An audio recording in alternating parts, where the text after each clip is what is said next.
누가복음 5장 27절에서 39절까지 말씀입니다.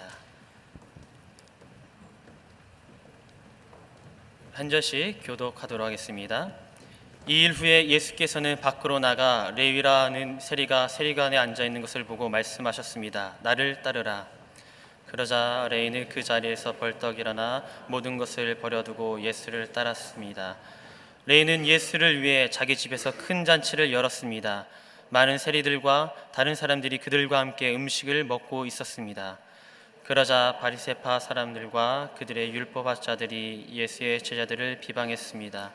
당신들은 어찌해서 세리들과 죄인들과 함께 예수께서 그들에게 대답하셨습니다. 건강한 사람에게는 의사가 필요 없고 병든 사람에게만 의사가 필요하다. 나는 의인을 부르러 온 것이 아니라 죄인을 불러 회개시키러 왔다. 그들이 예수께 말했습니다. 요한의 제자들은 자주 금식하고 기도하며 바리새파 사람들의 제자들도 그렇습니다. 그러나 당신의 제자들은 항상 먹고 마십니다. 예수께서 대답하셨습니다. 너희 같으면 신랑이 함께 있는 동안 초대받은 사람들을 금식하도록 하겠느냐? 그러나 신랑을 빼앗길 날이 올 것이다. 그때가 되면 그들도 금식할 것이다. 예수께서는 그들에게 이런 비유를 들려주셨습니다. 낡은 옷을 기우려고 새 옷을 자르는 사람은 없다. 그렇게 하면 새 옷이 찢어져 못 쓰게 되고 새 옷의 조각도 낡은 옷에 어울리지 않기 때문이다. 새 포도주를 낡은 가죽 부대에 넣는 사람도 없다. 그렇게 하면 새 포도주가 그 부대를 터뜨려서 포도주는 쏟아지고 부대도 못 쓰게 될 것이다. 새 포도주는 새 부대에 담아야. 함께 읽겠습니다. 묵은 포도주를 마시고 나서 새 포도주를 원하는 사람은 없다. 묵은 것이 좋다고 여기기 때문이다. 아멘. 이 본문으로 김영배 목사님께서 말씀 증거해 주시겠습니다.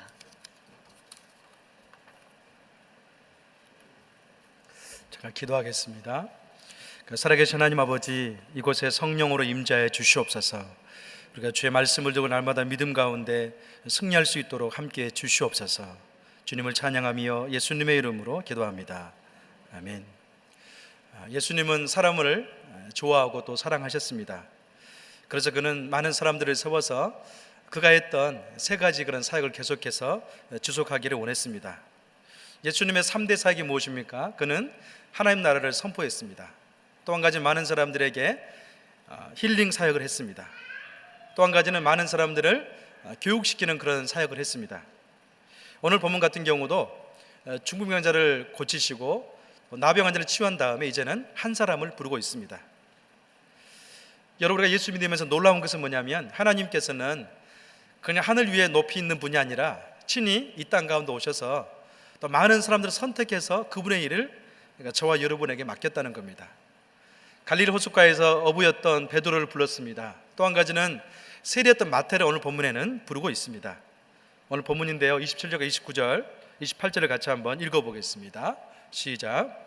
일 후에 예수께서는 나가 레위라는 세리가 세간에 앉아있는 걸 보시고 말씀하셨습니다.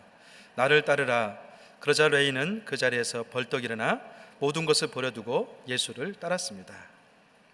예수님의 부름을 받고 있는 이 레위 같은 경우 우리에게 중요한 것을 가르쳐주고 있는데요, 그것은 뭐냐면 굉장히 예수님의 그 부름 받은 다음에 동작이 순간적으로 일어납니다. 이 당시 세리 같은 경우는 굉장히 외롭고 쓸쓸한 그런 존재였습니다. 또 한 가지 동족들에게 비판받는 그런 존재였습니다. 그들에게 세리라는 것 때문에 세금을 징수하면서 많은 돈은 있었지만 실제적으로 내면 안에 굉장히 외롭고 쓸쓸한 그런 존재들이었어요. 그때 예수님께서 마태를 부를 때 어떻습니까? 벌떡 일어나서 모든 것을 버려두고 예수님을 따르고 있습니다. 이 모습은 베드로가 주님을 부름받은 다음에 그 모습과 동일하게 나타나고 있습니다. 여러분, 우리는 예수님의 음성을 듣지만 때로는 이렇게 반응하지 못할 때가 참 많이 있습니다. 그러나 오늘 본문에 보면 레위는 예수님에게 부르심 받은 다음에 어떻습니까? 즉각 일어나서 거기에 순종하고 있는 것을 볼 수 있어요. 왜 그렇습니까? 예수님의 음성을 들으면서 그들은 메시지 가운데 영적 권위를 느꼈기 때문에 그렇습니다. 그리고 마태는 자기처럼 미천한 존재에게 찾아왔다는 그런 마음, 그 마음 때문에 큰 잔치를 열었는데요, 그 잔치에 또 많은 세리들과 또 많은 사람들, 많은 죄인들을 초청하고 있는 것을 오늘 본문에 볼 수 있습니다. 근데 문제는 어떤 건가요? 도리어 많은 세리들과 죄인들을 초청했는데 그것이 문제가 되고 있습니다. 여기는 문제가 전혀 없는데 실상은 바리새인들과 율법학자들이 잘못된 생각 때문에 문제가 벌어지고 있어요. 바리새인 율법학자들은 이렇게 질문합니다. 당신들 어째서 세리들과 죄인들과 함께 어울려 먹고 마시고 있습니까? 그렇게 질문합니다. 이 질문 속에는요, 바리새인들의 깊은 생각이 들어가 있습니다. 한편으로는 바리새인들은 이 당시 굉장히 종교적으로 보면 훌륭한 사람이었습니다. 율법적으로 엄격한 룰을 가지고 있었고 또한 그 실천을 통해서 자기 의로움을 증거하면서 세워나갔던 사람이었습니다. 그런데 문제는 너무나 고고한 율법을 지키면서 그들은 타인에 대한 생각을 잊어버렸습니다. 심지어 그렇게 생각합니다. 요한복음 7장 47절과 49절입니다. 함께 읽어봅니다. 시작. 바리새 사람들이 경비행들에게 말했습니다. 너희도 미혹이 된 것이 아니냐? 유대 관원들이나 바리새파 사람들 중에 그를 믿는 사람이 있더냐? 율법을 또 모르는 이 군중들은 저주를 받은 사람들이다. 여러분, 여기 보면 바리새파 사람들이 경비행들이 이야기하고 있습니다. 너희도 미혹되었느냐? 너희도 예수의 복음 때문에 잘못된 길을 가고 있지 않느냐? 그렇게 질문하는 거예요. 자, 그러면서 어떻습니까? 율법을 모르는 사람들을 그 군중들 향해 저주하고 있는 그런 모습을 보게 됩니다. 소위 말하면 이들은 종교 지도자들이었습니다. 하나님의 사랑을 이야기하고 있는데 율법을 모르는 사람들을 어떻습니까? 철저하게 배격하면서 저주하고 있습니다. 근데 재미있는 것은 무엇입니까? 예수님께서는 이런 사람들을 환영하고 축복하고 있습니다. 그리고 많은 사람들을 불러서, 세리들을 불러서, 또 죄인들을 불러서 함께 식사하면서 교제하고 있습니다. 어찌 보면 예수님과 함께 즐거운 잔치 가운데 참여할 사람들은 이 종교 지도자들, 세리인에 맞는데요, 거기에 그들이 있지 않습니다. 왜 그렇습니까? 주님이 이들을 멀리해서 그렇습니까? 그렇지 않습니다. 우리 주님은 세리의 친구이기도 하지만 바리새인들의 친구이기도 했습니다. 그들도 주님께 돌아와서 함께 즐거워하고 구원의 잔치 참여하기 원했지만 바리새인들은 그들 스스로 독선에 빠져서 예수님의 복음을 멀리하고 또 바리새인들, 가난한 사람들을 멀리하고 있다는 것을 알 수 있어요. 더 나아가서 바리새인들은요, 죄인들에 대한 예수님의 사역을 단지 그들과 먹고 마시고 즐긴다는 것으로 쉽게 단언하고 있습니다. 이 당시 예수님에게는요, 두 가지 별명이 있었습니다. 그것은 뭔가요? 탐식가란 그런 별명이 있었어요.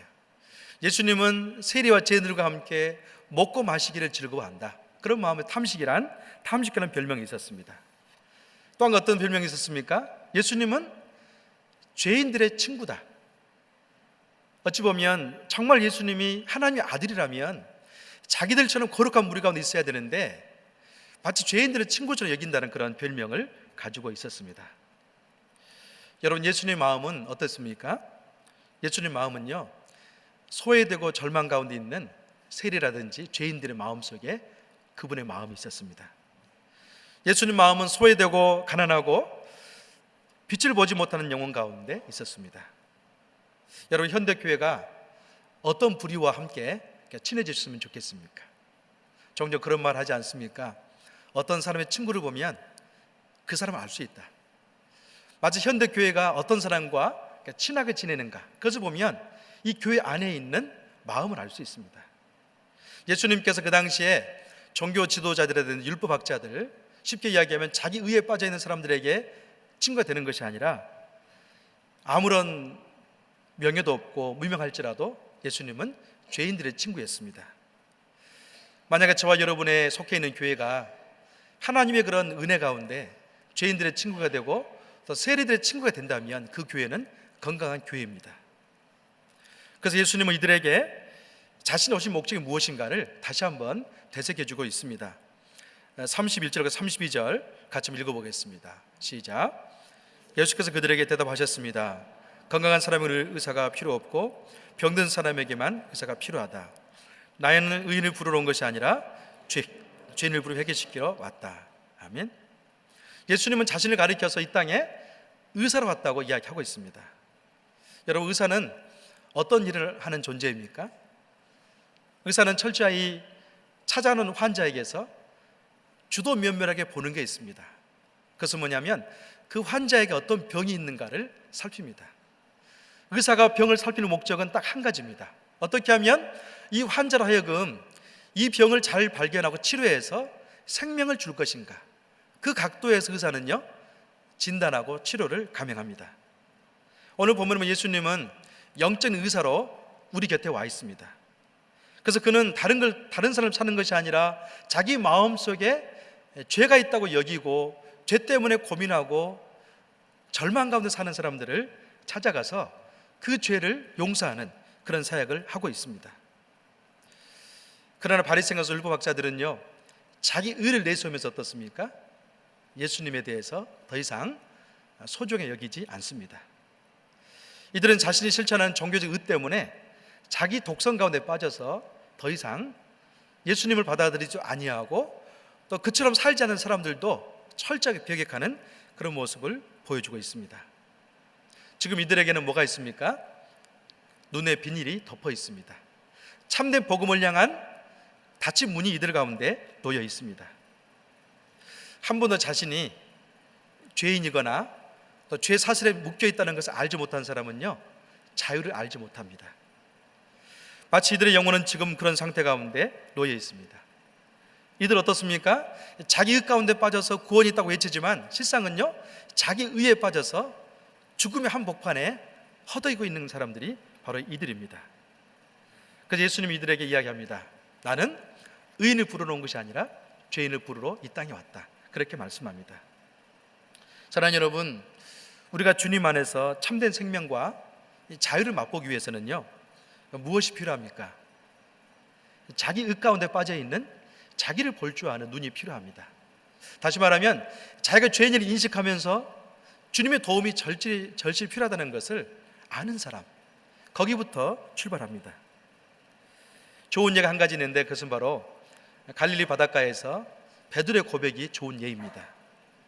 베드로는 갈릴리 바닷가에서 어획량의 그 기적을 체험한 다음에 딱 한 가지 고백했습니다. 자신이 죄인을 발견한 다음에 주님, 나는 죄인입니다. 나를 떠나소서. 그렇게 고백했어요. 그때 예수님은 베드로를 떠나지 않고 제자로서 부른 다음에 사람을 낚는 어부가 되게 했습니다. 여러분, 예수님께서는 또 오늘 누가복음 5장 앞절에 보면 그렇게 표현되어 있습니다. 중풍병자를 고친 다음에 그는 내 병이 나았으니 가거라, 그렇게 이야기하지 않았어요. 어떻게 이야기합니까? 내 죄가 사함받았느니라, 그렇게 표현했습니다. 다시 말하면 그 주변에는 많은 사람들에게 예수님이 자기가 누구인가를 밝힐 때 나는 죄를 사는 권세가 있다는 것을 끊임없이 밝혀주고 있습니다. 사랑하는 여러분, 이 땅에 예수님이 필요한 이유가 어디 있습니까? 그러니까 저와 여러분 때문에 그렇습니다. 저와 여러분 안에 여전히 죄가 있기 때문에, 또 죄 때문에 우리는 멸망할 수 없는 영혼이기 때문에 그분이 필요합니다. 찬송가 가운데 샘물과 같은 보혈이라는 찬양이 있습니다. 그 가사가 그렇게 되고 있습니다. 샘물 같은 보혈은 임마누엘의 피로다. 정하게 되겠네, 정하게 되겠네. 샘물 같은 보혈은 임마누엘의 피로다. 이 샘에 쓰시면 정하게 되겠네. 이 보혈의 능력은 어떻습니까? 어떤 사람에게는 적용되어지고 그렇지 않고가 없습니다. 바리새인들은 철저히 자기가 이루어가고 있는 그 의 때문에 많은 사람을 배격했지만 우리 예수님은 그렇지 않았어요. 이 보혈의 능력은 모든 사람에게 적용된다는 그를 알고 선포했습니다. 여러분, 우리 인생 가운데도요 이 보혈의 찬양이 이 능력이 될 수 있는 그런 길이 있습니다. 어떤 겁니까? 날마다 우리는 이 보혈의 찬양을 부르면서 살았을 때 그분의 보혈이 우리 마음속에 임하셔서 우리를 정결케 하고 능력 있는 삶을 살 수 있습니다. 여러분 인생 가운데 이 보혈의 찬양이 날마다 흐르기를 주의 이름으로 축원합니다. 우리 주님은 어느 누구도 구원의 대상 가운데 제외하지 않습니다. 여러분 생각하기에 아무리 죄가 많을지라도 마치 바리새인과 마치 세리처럼 그런 위에 있는 사람이 여겨질지라도 우리 주님은 두 종류의 사람들 다 품을 수 있는 능력이 이 보혈 안에 있습니다. 또 바리새인들은 잘못된 모습이 한 가지가 있었습니다. 그것은 무엇인가요? 이들은 끊임없이 신앙의 그 본질적인 문제를 형식으로만 판단하는 그런 죄를 범하고 있습니다. 33절인데요. 같이 한번 읽어보겠습니다. 시작. 그들이 예수께 말했습니다. 요한의 제자들은 자주 금식하고 기도하며 바리새파 사람들의 제자들도 그렇습니다. 그러나 당신의 제자들은 항상 먹고 마십니다. 아멘. 이들은 지금 요한의 제자들과 바리새파 사람들이 자주 금식하고 기도하는데 왜 당신의 제자들은 금식하지 않습니까? 그렇게 금식에 대해서 비아냥조로 문제를 삼고 있습니다. 실제로 유대인들에게 금식은 엄청난 영적으로 유익한 것이었습니다. 이들은 금식하면서 하나님을 향해서 자기의 믿음을 표현했고 또 의지를 표현했습니다. 또 어떻습니까? 긍정적인 의미에서 죄가 있으면 그 영혼을 금식하면서 하나님 만나는 그런 절차도 있었습니다. 그래서 이들에게는요, 일주일에 이틀 동안을 금식하는 것이 한 가지의 철칙이었습니다. 요한의 제자들과 더불어서 철저한 금욕주의를 통해서 자기 의를 쌓는 부분도 있었습니다. 그런데 여러분, 하나님 나라는요, 예수님이 전하고 있는 복음, 그 하나님 나라는 어떤 금식을 통한 인간의 의를 통해서는 오지 않는다는 것을 말씀하고 있습니다. 다시 말하면 금식 때문에 어떻습니까? 그러니까 저와 여러분이 하나님의 은혜 안에 들어갈 수 없다는 것을 보여주고 있습니다. 이들은 금식했느냐 안 했느냐, 그 형식이 중요합니다. 그러나 우리 주님은 어떻습니까? 금식했느냐 안 했느냐, 그 형식이 중요하지 않습니다. 무엇이 중요합니까? 금식에 대한 의미가 더 중요합니다. 다시 말하면 지금 예수님은 그렇게 이야기합니다. 지금은 너희들이 금식할 때가 아니다. 왜냐하면 신랑 대신 내가 너희와 함께 있기 때문이다. 그렇게 이야기하고 있습니다. 이들의 금식은 그 자체의 의미를 두는 것이 큰 문제였습니다. 여러분, 신앙의 타락은 언제 옵니까? 신앙의 타락은요, 형식을 붙잡고 있을 때, 그때 타락은 시작됩니다. 어떤 사람이 교회에서 직분을 받게 됐습니다. 또 어떤 사람이 목회자가 됐습니다. 또 어떤 사람이 선교사가 됐습니다. 그러나 교회 직분이라든지 어떤 타이틀 자체가 그 영혼의 영성을 결정하지는 못합니다. 본질이 중요합니다. 신앙의 본질 안에 누가 계신가요? 예수님이 계십니다. 신앙의 본질 안에 예수님을 만나면서 친해지면 그 영혼은요, 영적인 생명력이 있는 그런 삶을 살 수 있습니다. 그러나 이들은 이 내면 안에 예수님은 계시는 것이 아니라 지키는 형식만이 그들을 감싸고 있었던 것이 문제였습니다. 이미 예수님을 만난 영혼은 어떻습니까? 금식이 아니라 구원받은 자로서 그분과 더불어 참여하는 잔치가 있다는 것을 오늘 본문은 말씀합니다. 34절인데요 35절까지 같이 한번 읽어보겠습니다. 시작. 예수께서 대답하셨습니다. 너희 같으면 신랑이 함께 있는 동안 초대받은 사람들을 금식하도록 하겠느냐? 그러나 신랑을 빼앗길 날이 올 것이다. 그때가 되면 그들도 금식할 것이다. 아멘. 예수님은 금식에 대해서 배제하고 말하지는 않습니다. 지금은 금식할 때가 아니라 지금은 나와 함께 잔치에 참여할 때다. 그렇게 이야기하고 있습니다. 여러분, 예수님께서 어떤 사람들 초청해 놓고 금식하라고 하면 얼마나 초청받는 사람들은 실망하겠습니까? 만약 여러분 한번 생각해 보세요.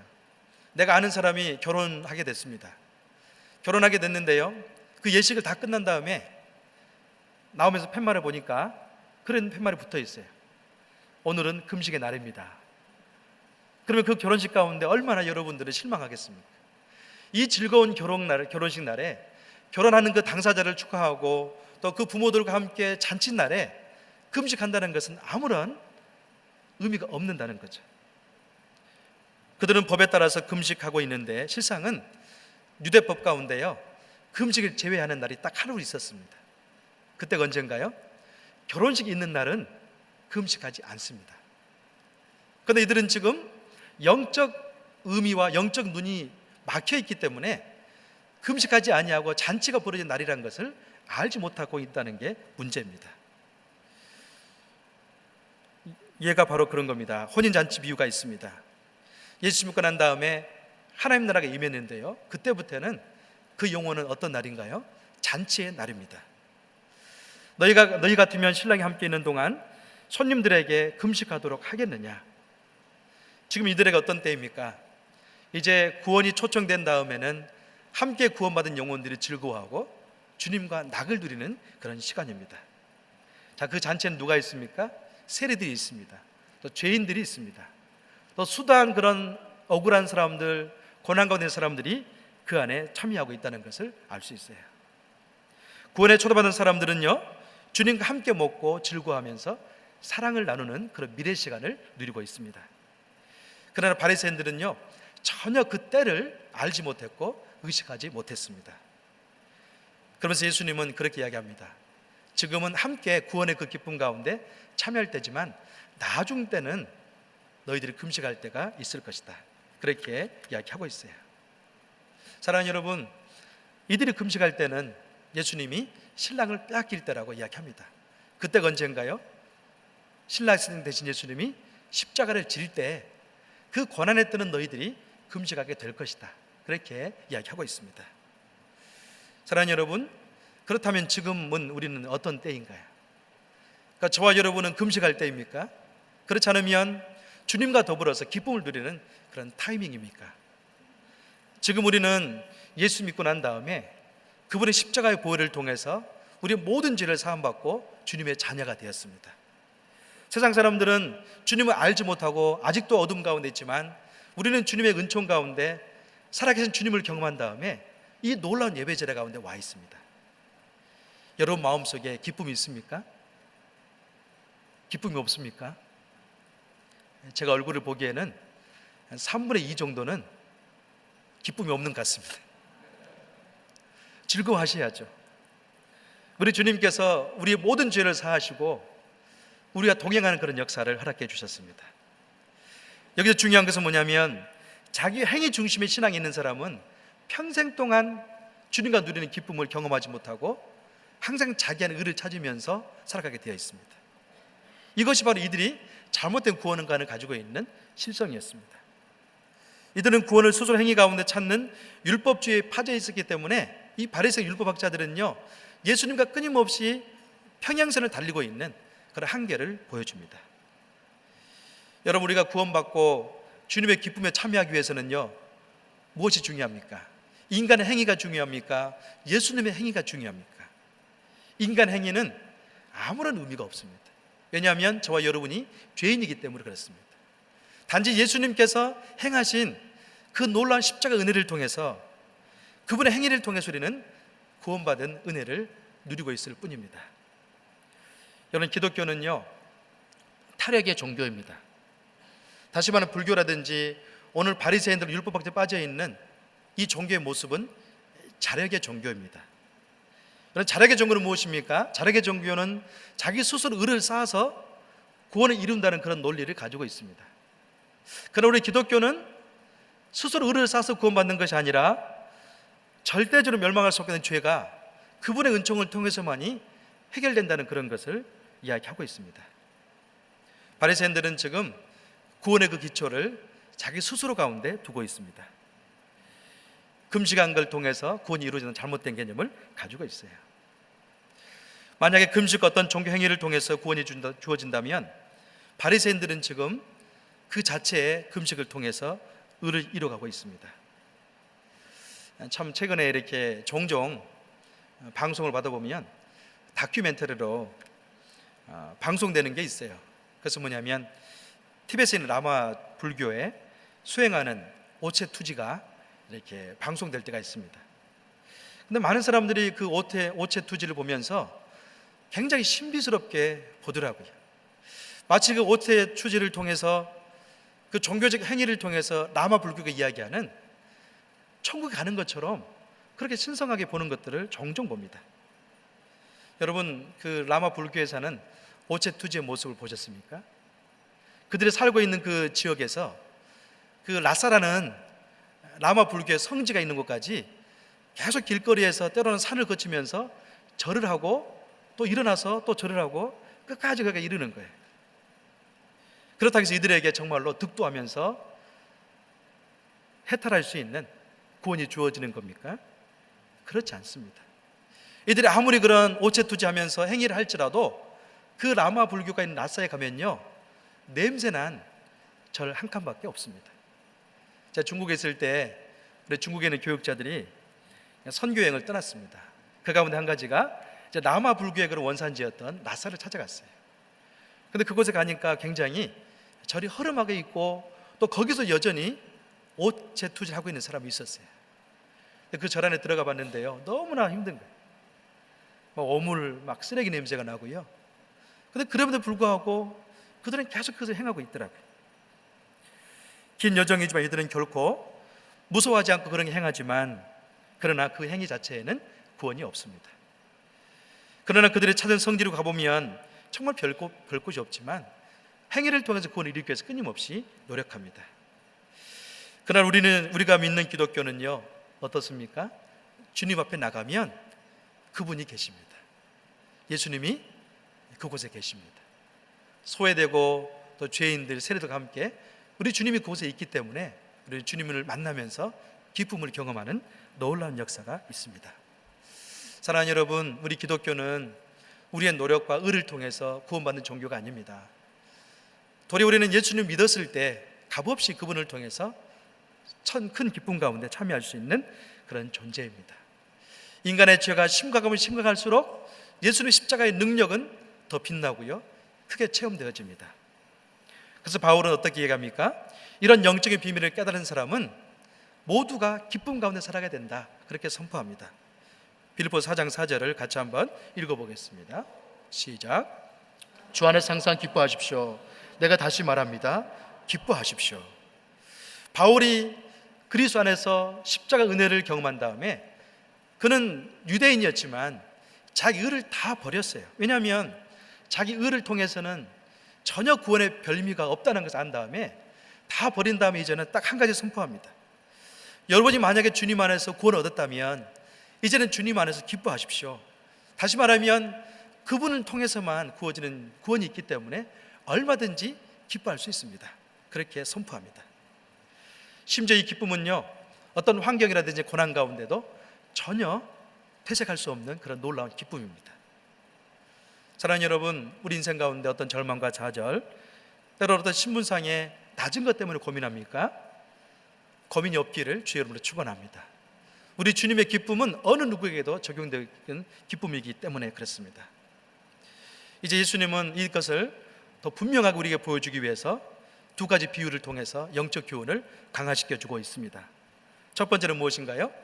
예수님의 오심과 복음은 낡은 옷을 기울인 것이 아니다, 그렇게 말씀합니다. 36절 말씀 같이 읽겠습니다. 시작. 예수께서 그들에게 1인 부요는 들어주셨습니다. 낡은 옷을 기우려고 새 옷을 자르는 사람은 없다. 그렇게 하면 새 옷이 찢어져 못 쓰게 되고 새 옷의 조각도 낡은 옷에 어울리지 않기 때문입니다. 이 비유는 바리새인들에게 하고 있는 비유입니다. 그렇기 때문에 그 일상 속에서 찾을 수 있는 것을 통해서 비유를 풀어가고 있습니다. 먼저 예수님은 이들이 새롭게 듣게 되는 자신의 메시지를 새 옷에 비유하고 있습니다. 예수님은 자신을 믿는 성도들이 어떻습니까? 이제는 새로운 관계를 맺었습니다. 낡은 옷을 기우려고 새 옷을 자르는 사람은 없다. 왜냐하면 새 옷이 찢어져 못 쓰게 되기 때문이고, 또 새 옷도 어떻습니까? 낡은 옷처럼 쓸모없게 되기 때문에 그렇다, 그렇게 이야기하고 있습니다. 무슨 의미입니까? 새로운 복음은 결코 바리새인이 주장하는 율법과는 같이 있을 수 없다는 것을 우리에게 보여주고 있습니다. 여러분, 우리는 예수님의 그 십자가를 통해서 구원이 주어졌습니다. 그런데 바리새인이 주장하는 율법의 행위를 통해서 또 구원받기 원하려고 노력한다면 그 자체는 어떤 거예요? 예수님의 십자가의 그 복음이 부족하거나 무의미하기 때문에 그런 것이다, 그렇게 해석될 수가 있습니다. 여러분, 우리 예수님의 복음은요, 저와 여러분에게 주는 새 옷은 완전합니다. 그분의 옷을 입었을 때 우리는 어떻습니까? 우리 모든 죄는 도말하게 되어지고 그분의 자녀가 될 수 있고요, 기쁨 가운데 동참합니다. 예수님의 복음은 그 당시에 바리새인이 정죄하고 버렸던 세리들 친구들도 다 포함해서 영생을 줄 수 있는 능력이었습니다. 또 어떻습니까? 바리새인들도 스스로 구원받기 위해서 노력했지만 그것 없이 구원받을 수 있는 능력이었습니다. 여러분, 우리도 바리새인처럼 때로는 많은 독선을 가지고 있는 존재가 인간입니다. 여러분에게는 어떤 차별을 자꾸 이렇게 주는 그런 독선이 있습니까? 어떤 사람은요, 교회를 오래 다닌 것과 조금 다닌 이 차이 때문에 자꾸 이렇게 공동체에서 배제시키는 그런 사람들이 있습니다. 제가 옛날에 한번 설교 중에 이야기한 것 같은데요, 제가 고등학교 때 처음 예수 믿고 하나님의 은혜를 경험한 다음에 제가 교회에서 이렇게 중고등 학생들에게 토요일마다 모임 있을 때 내가 자원해서 목사님에게 찾아 이야기했습니다. 목사님, 우리가 이 교회 학생부에 가서 토요일마다 전도사님 계시지 않는데 말씀을 나누겠습니다. 그랬더니 목사님이 흔쾌히 허락해 주셨어요. 열심히 봉사했습니다. 기도하면서 말씀으로 섬겼는데 이 친구들이 굉장히 잘 따르는 거예요. 그래서 즐거워하고 또 수련을 갔다고 그랬었는데 어느 날 전도사님이 저에게 이야기했어요. 영배 형제, 당신이 우리 교회를 다닌 지 얼마 됐다고 교사하고 있느냐, 그렇게 이야기하는 거예요. 그 전사님은 그 일반적인 전사님이 아니라 남편분이 교회 장로님이셨어요. 그러다 보니까 보이지 않는 뭐가 있었던 것 같아요. 그런 다음에요, 교사를 못했어요. 딱 한마디였어요. 영배 형제, 당신의 교회 온 지 얼마 됐는데 벌써부터 교사를 하느냐, 그거였어요. 사랑하는 여러분, 우리는 어떤 이 기간, 우리 교회 여러 오래 다닌 분 계실 수 있겠죠. 그럼 어떻습니까? 예수 믿고 난 다음에는요, 다 동일합니다. 이 앞에 오신 분도 어떻습니까? 그분에게는 함께 예배를 즐거워하고 어떤 봉사가 있다면 그 봉사 함께 참여해서 누릴 수 있는 그런 기쁨의 은혜가 동일하게 주어집니다. 어떤 분 같은 경우는 큐티 했느냐 안 했느냐를 따라서 믿음을 자꾸 잽니다. 어떤 분은요, 제자 훈련이 있죠. 나는 제자 훈련 몇 단계까지 받았는데 이 사람은 받지 않았다. 그것 때문에 자꾸 이렇게 믿음의 분량을 체크하거나 어떤 공동체 안에 오는 걸 막는 경우가 종종 있습니다. 사랑하는 여러분, 우리 주님은 결코 그런 차별 가운데 자위하셨던 분이었습니다. 두 번째 비유는요, 예수님의 오심은 새 포도주를 헌 가죽부대에 넣어서는 안 된다는 것을 우리에게 보여주고 있습니다. 37절 38절 마지막으로 같이 한번 읽어보겠습니다. 시작. 또 새 포도주를 낡은 가죽에 넣는 사람도 없다. 그렇게 하면 새 포도주가 그 부대를 터뜨려서 포도주는 쏟아지고 부대도 못 쓰게 될 것이다. 새 포도주는 새 부대에 담아야 한다. 묵은 포도주를 마시고 나서 새 포도주를 원하는 사람은 없다. 묵은 것이 좋다고 여기기 때문이다. 아멘. 여기서 새 포도주는 낡은 가죽에 넣는 사람이 없고 또 새 포도주는 새 부대에 담아야 된다. 그렇게 이야기하고 있습니다. 예수님께서 이 비유를 통해서 강조한 것이 있는데요, 그것은 뭐냐면 복음을 들은 사람들에게 어떻습니까? 이제 새 부대가 필요하다는 것을 우리에게 보여주고 있습니다. 예수님께서 저와 여러분에게 주었던 이 생명은요, 헌 가죽 부대에다 넣으면 헌 가죽 부대가 터지고 맙니다. 그래서 우리가 어떻습니까? 우리 안에는 복음은, 이제 우리 복음을 받기 위해서는 바리새인들이 가지고 있었던 마음의 태도와 가치가 아니라 새로운 마음을 가지고 있어야 된다는 것을 이야기하고 있습니다. 예수님의 제자들은 바리새인들처럼 사방에 떠들면서 금식하면서 외식하는 그런 형태, 그런 마음을 가지고 있어서는 안 될 존재들이었습니다. 반면 어떻습니까? 예수님 복음을 받았기 때문에 새 포도주를 받았기 때문에 그 새 포도주를 담아도 터지지 않을 만한 새 마음을 가지고 있어야 된다고 이야기하고 있습니다. 여러분, 종종 진솔하게 한번 물어볼게요. 여러분, 교회 생활하다가 시험 든 적 있으시죠? 없으신가요? 저는 있습니다. 시험 들 때 제 마음을 살펴보면 제 마음이 굳어져 있습니다. 이러면 안 되는데 이걸 꽉 붙들고 있어요. 저것은 아닌데. 그 표현이요, 정말 복음 안에 그럴 수도 있지만 종종 보면 내 의 가운데 그럴 때가 많이 있더라고요. 그래서 어떻습니까? 예수님의 그 복음과 포용하는 그런 능력이요, 없어져 버려요. 어떻습니까? 예수님 복음이 내 안에 들어오면 내 헌 가죽 부대가 터져야 돼. 자꾸 그러면서 내가 회개하고 내 마음을 넓혀가야 되는데 그렇지 않으면 안 된다는 것을 이야기하고 있습니다. 매일매일 그분이 주시는 구원의 감격과 기쁨, 저와 여러분의 복음 안에 들어와 있습니다.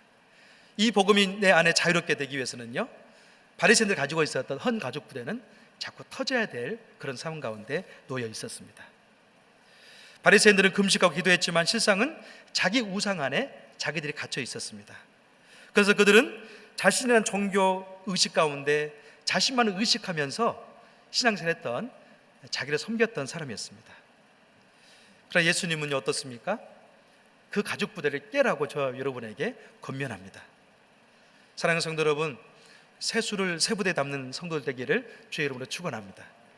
어떤 성도님은 새 부대를, 새 포도주를 헌 가죽 부대에, 새 가죽 부대에 넣지 않는 분이 종종 있습니다. 우리 안에 예수님이 계시는데 신앙이 분명히 있습니다. 그러나 말과 행동 그 자체는 헌 가죽 부대입니다. 옛 그런 습관과 옛 습관 가운데, 가치 가운데 여전히 갇혀 있습니다.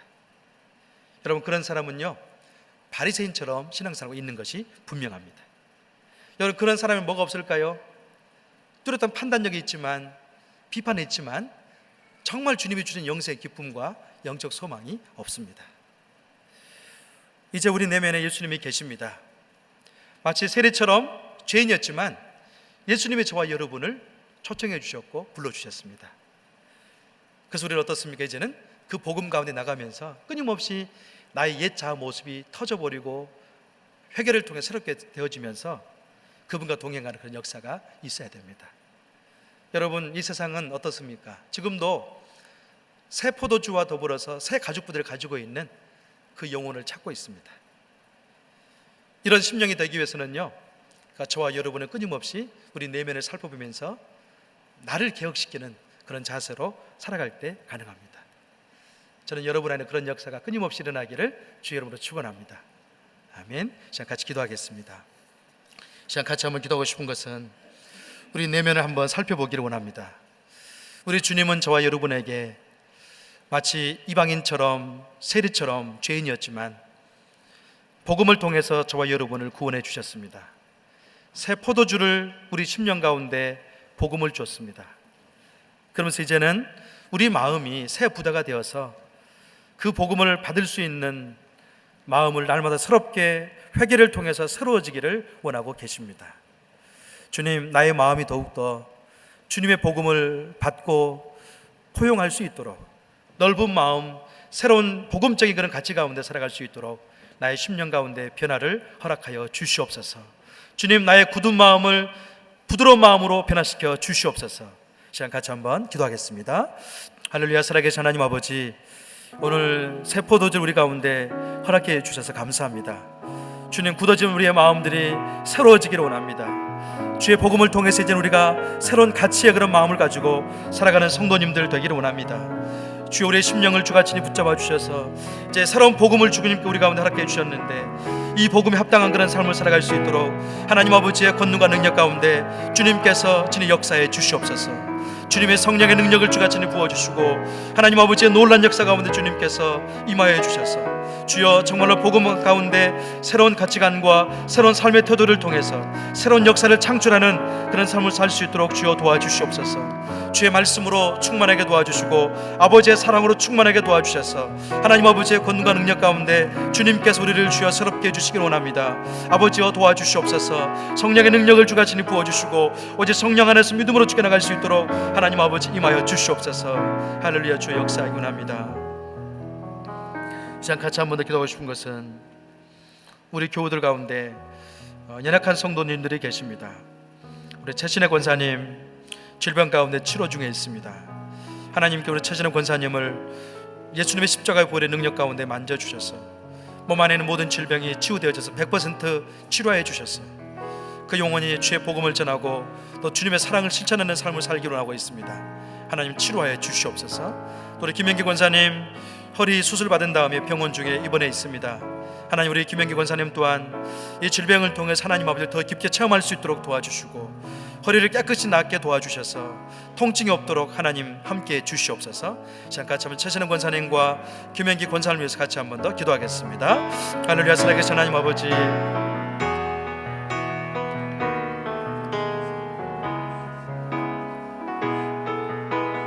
하나님 아버지의 귀한 사랑 은혜 가운데 우리 최신영 권사님을 주님 손에 올려드립니다. 아버지, 예수님의 십자가의 보혈의 능력 가운데 아버지 만져주시고, 우리 최신영 권사님 주님께서 아픔을 아십니다. 연약함을 아십니다. 채찍에 맞으셨습니다. 우리 권사님을 치유해 주시고 아버지 회복시켜 주시옵소서. 또한 우리 김현기 권사님 수술 후에 지금 병원에 입원 중에 있습니다. 하나님 아버지여 치료해 주시고 하나님 아버지의 크신 영광과 능력 가운데 주여 고쳐주셔서 통증이 없는 삶, 건강한 삶을 통해서 하나님 아버지의 영화롭게 할 수 있도록 주여 도와주시옵소서. 하나님 아버지의 귀한 사랑 은혜 가운데 주같이 역사해 주셔서 아버지의 놀라운 은혜를 주님 감당할 수 있도록 주같이 역사하곤 합니다. 아버지 도와주시고 하나님 안에서 날마다 믿음 가운데 주여 승리하는 삶을 살아갈 수 있도록 주여 도와주시옵소서. 아버지 역사하곤 합니다. 시간 같이 한 번 더 기도하고 싶은 것은 특별히 우리 가정을 위해서 같이 한번 기도하기원 합니다. 사랑하는 성도 여러분, 우리가 예수 믿는 자로서 가정에서 살아가고 있습니다. 주님 우리에게 새 포도주를 허락해 주셨습니다. 그 새 포도주를 통해서 우리가 새 부대가 되어서 우리 가정의 영혼들 가운데 생명을 전달해 주는 그런 사람, 복음을 나누는 그런 삶이 있기를 원합니다. 주님, 우리 가정의 부모님들이 다 예수 믿고 천국의 소망으로 살아갈 수 있도록 주여 도와주시고, 우리 자녀들이 날마다 예배의 즐거움 가운데 살아갈 수 있도록 자녀들을 주여 붙잡아 주시고, 우리 형제간들이 또한 다 예수 믿고 난 다음에 천국의 소망으로 살아갈 수 있는 주님의 자녀가 되게 하여 주시옵소서. 우리 가족의 모든 권속들이 나를 통해서 예수 믿게 도와주시고 성령 받게 하나님 역사해 주시옵소서. 시간까지 우리 가정을 위해서 기도하겠습니다. 할렐루야. 살아계신 하나님 아버지, 주여 우리 가정을 주님 손에 올려드립니다. 주여 우리를 통해서 새 포도주가 새 부대에 담겨있는 복음의 놀라운 역사들이 우리를 통해서 가정 가운데 회복될 수 있도록 아버지 역사해 주시옵소서. 주님의 성령의 은혜를 주같이 부어주시고 하나님 아버지의 놀라운 역사 가운데 주님께서 아버지 역사하기를 소망합니다. 주님의 가정을 주같이 불쌍하게 해주시고 아버지 긍휼하게 해주셔서 주여 우리를 통해서 가정의 영적인 소망과 영적 은혜가 회복될 수 있도록 주님의 가정을 회복시켜 주시옵소서. 우리 부모님들이 예수 믿고 난 다음에 그들의 영적인 소망을 가지고 살아갈 수 있도록 하나님 아버지 역사해 주시옵소서. 그들의 주님께 나갈 수 있도록 주여 도와주시며 아버지 우리 자녀들이 또한 예수께 돌아와서 천국의 소망을 가지고 살아갈 수 있도록 하나님 아버지 역사해 주시옵소서. 주님의 성령으로 주여 충만하게 도와주시고 하나님 아버지의 놀라운 역사 가운데 주여 임하시곤 합니다. 아버지 역사해 주시옵소서. 살아계신 하나님 아버지, 오늘 말씀을 통해서 우리가 누구인지를 알게 해주셔서 감사합니다. 주님, 주께서 우리 가운데 허락하신 귀한 복음을 통해서 이제 우리는 모든 죄를 사함받고 새 부대로 살아가고 있는 영적인 존재가 되었습니다. 주님, 우리가 날마다 주의 말씀 가운데 열려있는 마음을 살아갈 수 있도록 도와주시옵소서. 마치 바리새인처럼 우리의 의를 쌓아가는 그런 삶 가운데 그런 삶을 내려놓을 수 있도록 도와주시옵소서. 겸손한 마음으로 예수님의 복음을 받아들이면서 아멘으로 화답하고 그로 인한 즐거움과 그로 인한 천국의 잔치가 있는 그런 영혼의 찬양이 있는 삶을 살 수 있도록 우리의 심령을 붙잡아 주시옵소서. 주님께 초청하심에 감사드리며 예수님의 이름으로 기도합니다. 아멘.